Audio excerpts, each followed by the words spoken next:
8'e sağlık kaldığı yerden tüm hızıyla devam ediyor. Şimdiki misafirimiz kişisel gelişim uzmanı Murat Tunalı. Hocam hoş geldiniz. Hoş bulduk. Nasılsınız? Teşekkür ederim. Hoş geldin. İyiyim. Çok sağ olun, hoş bulduk. Hocam günümüzde birçok kişi başarılı olmak istiyor ama istediği başarıyı elde edemiyor. Evet. Sizin bir uzman olarak bu konudaki görüşünüz nedir? Bu konuyla alakalı 2 tane kitabımda Umudunu Kaybetme ve Yüreğinle Yaşa kitaplarında uzunca yer verdim. Çünkü insanlar başarı tanımlamasını çok yanlış kurguluyorlar, çok yanlış yerlere konumlandırıyorlar. Mesela her şeyden önce bir başarı elde etmek için bir hedef belirlemeniz gerekiyor. Oysa insanların çoğu hedef belirlemeyi bile bilmiyorlar. Yani hedef dedikleri zaman alelade bir istek, bir temenniyi görüntü olarak gözlerinin önüne koyup bu benim hedefim işte diyor. Mesela bir konferans salonuna giriyorum. 300 kişilik bir konferans salonunda öğrencilere soruyorum. Mesela bunların çoğu üniversite sınavına girecek öğrenciler ya da üniversite öğrencileri olsa bile hedefi olan kimler diyorum, işte el kaldırıyorlar. Diyorlar ki ben işte doktor olmak istiyorum, ben mühendis olmak istiyorum, ben şu olmak istiyorum, bu olmak istiyorum diye soruyorlar. Diyorum ki bu hedef değil, bu temennidir. Hedef nedir? Hedef ölçülebilir, değerlendirilebilir ve somut olarak ifade edilebilirdir. Sen doktor olmak istiyorsan doktorluk eğitimini alacağın üniversitenin adını, üniversitenin kaç puanla öğrenci aldığını, o puanı elde edebilmek için kaç net çıkarman gerektiğini bilecek ve bunları yazacaksın. Hayatında her zaman gördüğün bir yere asacaksın diyorum. Oo hocam çok iş, çok uzun iş, ben o kadar uğraşamam diyor. Sen o kadar uğraşamazsan hayatından birkaç yıl sonra zaten o hedefe ulaşamadığını bırakıp ben yanlış hedef belirlemişim diyeceksin diyorum. Ama bunu gerçekten yaparsan, gerçekten istersen bu hedefine ulaşabileceksin. Eğer bu şekilde ölçülebilir ve değerlendirilebilir net koyarsan. Eğer başarı istiyorsak kesinlikle hedefimizi net bir şekilde, flu değil, işte kıvrımlı yollardan ulaşılabilecek şekilde değil, net, hayatımızın her anında görebilecek şekilde yapmamız gerekiyor. Ben bunu yaşadım. Yaklaşık 18-19 yaşlarındayken bir öğretmenimiz bize demişti ki her gün hedefini görebileceğin yere asarsan o hedefine olan inancın gelişir, hayallerin, her şeyin onunla alakalı düşünmeye, hareket etmeye başlar, enerjin o doğrultuda yoğunlaşır demişti. Ve çok doğruymuş. Her gün görebileceğim şekilde biraz da olayı abartmıştım. Kocaman bir kağıda, yani 1 metre 1 metre kartona o keçeli kalemlerle hedefim işte İstanbul Üniversitesi, şu bölüm, şu puan, şu kadar net, bu kadar puan almak için bütün derslerine şu kadar net diye yazmıştım. İnanır mısınız? Üniversite sınavına girdikten çıktıktan sonra alacağım puanı kaç net çıkartacağımı bile tahmin etmiştim. O kadar enerjim yoğunlaşmış. Bunu hayatımın her aşamasında yapmıştım ama. Açık söylemek gerekirse eğer başarılı bir insansanız her zaman kendinize bir ulaşılabilecek hedef belirlersiniz. Bu hedefler uzun soluklu olur, kısa soluklu olur, işte yıllarca sürecek olan bir hedef olur ya da birkaç ay sonra ulaşabileceğiniz bir hedef olur. Başarıyı istiyorsanız kendinize hedef belirlemeniz gerekiyor. Çok basit bir örnekle de ifade etmem gerekirse öyle tamamlayayım. Mesela bir şeyi istiyorsa kişi, başarı istiyorsa kendini önce tartacaktır. Hani zayıflamak isterler ya, ben zayıflamak istiyorum. Bunu söylediği zaman kişi bu temennidir, hedef olamaz. Ama ben o kişiye dersem ki sen şu an kaç kilosun ve kaç kiloya ulaşmak istiyorsun? Ben şu kadar kilodayım, bu kadar kilo fazlam var, şu kiloya ulaşmak istiyorum. O halde ikinci aşama şu, strateji belirlemek. Diyeceksin ki ben bu kadar aşamaya kat edebilmek için ne kadar zamana ihtiyacım var? Kimileri 3 kuruşa 5 köfte istiyor.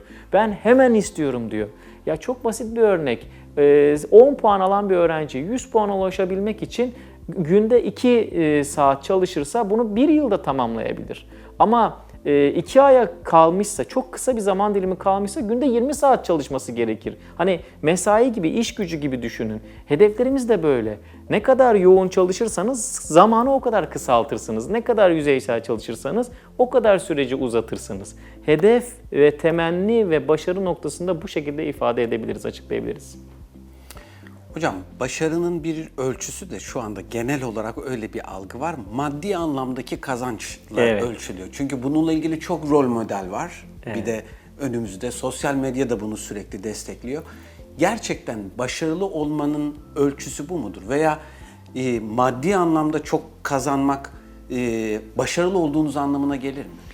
Benim edindiğim bilgiler, danışmanlığını yaptığım insanlar, verdiğim seminerlerdeki insanlar ve bunların hepsini topladığımızda kişisel tecrübemi anlatmam gerekirse bir cümleyle ifade edeyim. Başarının ölçüsü maddi zenginlik olmadığı gibi başarısızlığın ölçüsü de fakirlik değildir. Yani bir insan maddi yetersizliği yaşıyorsa o insan başarısız değildir.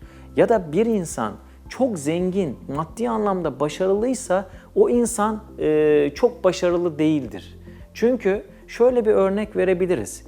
Nice insanlar vardır ki toplum içinde göz önünde bulundurulur. Sosyal anlamda takdir görür, ünlüdür, işte tanınırdır. Maddi olarak hiçbir sıkıntısı yoktur ama depresyon içindedir. Toplum içinde, kalabalıklar içinde yalnızdır. Kendini son derece başarısız bulur. Topluma tiyatro oynar. Ben çok başarılıyım, iyiyim, hoşum der ama kendi içinde hala daha halledemediği problemleri vardır. Ama nice insan vardır, mesela görürsünüz, çok yakın zamanda sosyal medyada oynamıştı, gözümün önüne geliyor görüntü. Bitti, belediye temizlik görevlisi belediye konteyneri çöpünü almaya başladığı anda küçük bir ara, minnacık bir saniye süresi var. Düğünde oynayanlara eşlik ediyor, oynuyor belediye temizlik görevlisi. O 30 saniye tamamlandıktan sonra, çöpü attıktan sonra hop süpürgesini alıp tekrar arabanın arkasına biniyor. Mesela bu sahneye baktığımızda o belediye temizlik görevlisi mutlaka ve mutlaka ekonomik olarak belki yetersizlikler içinde yaşıyor olabilir aldığı maaştan dolayı Türkiye ekonomisinde baz aldığımızda. Ama bence son derece başarılı bir belediye temizlik görevlisi. Çünkü işini çok iyi yapıyor. İşinden tatmin oluyor.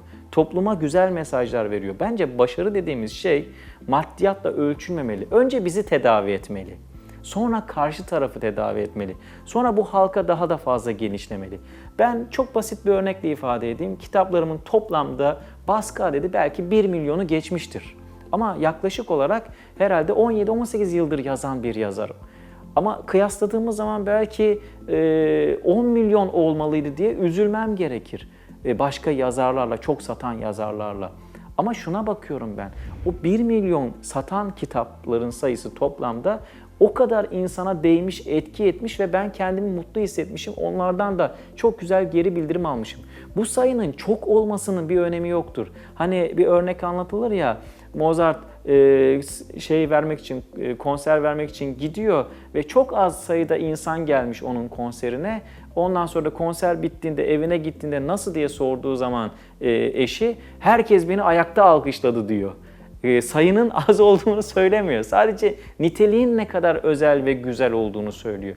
Yaptığımız işte de başarı kıstası bu. Önce bizi tedavi edecek, sonra karşı tarafı tedavi edecek ve toplumu iyileştirecek. Eğer topluma bir katma değeriniz varsa siz başarılısınız demektir. Maddi kazanım, maddi yeterlilik zaten kendi kendine geliyor.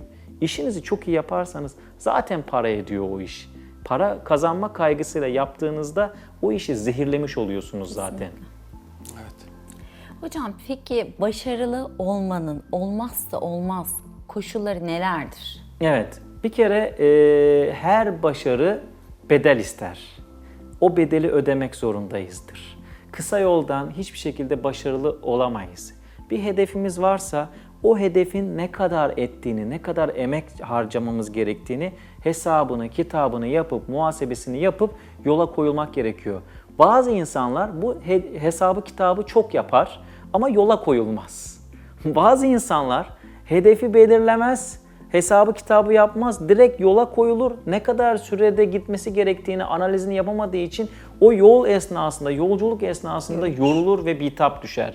Bence başarı dediğimiz olay bir yolculuk süreci. O yolculuk sürecinde kendimizde kazanımlarımız bizi motive eder ve bir sonraki aşamaya götürür. Bir de başarı kıstası bence ilerlemedir. Yani eğer bulunduğumuz A noktasından B noktasına çıkabiliyorsak, hayatımızda kendimizde ilerlemeyi hissedebiliyorsak biz başarılıyız demektir. Hani derler ya, dünkü senle bugünkü sen aynıysa sen zarardasın demektir derler. Yani dünkünden daha iyi olmalıyız ki, ilerleme yaşamalıyız ki başarılı sayabilelim kendimizi. Ama bu sadece hani para, maddi kazanım, sosyal statü olarak yorumlanmamalı. Mesleğimiz, işimiz ne olursa olsun. Çok basit. Öğrencilik de bir meslektir ama biraz züğürt bir Kesinlikle meslektir. doğru. Ama parası az kazanılır harçlıklarla, mesaisi çoktur. O da eğer onu ne kadar iyi yaptığınızı gösterebilirseniz, ne kadar başarılı olduğunuzu gösterirseniz onun provası da zaten hayatın kendisinde ortaya çıkıyor. Yani o provadır, hayatın kendisi de asıl iştir. Bu nedenle hani o yolculuk sürecinde stratejimizi iyi belirlersek ve ilerlemeyi yaşarsak, ilerlemeyi hissedersek, hissettirirsek zaten başarılıyız demektir. Hocam iyi ki geldiniz yine. Çok teşekkür ediyorum. Çok keyifli geçti. Zevk Çok sağ olun. alıyoruz sizi Teşekkür ederiz. dinlemekten gerçekten. Teşekkür ederim. Yine bekliyoruz sizlere. İnşallah. Evet, bugün 8'de Sağlık'ta misafirimiz Murat Tunalı'ydı. Kendisiyle başarının tanımını konuştuk. 8'de Sağlık kaldığı yerden tüm hızıyla devam ediyor.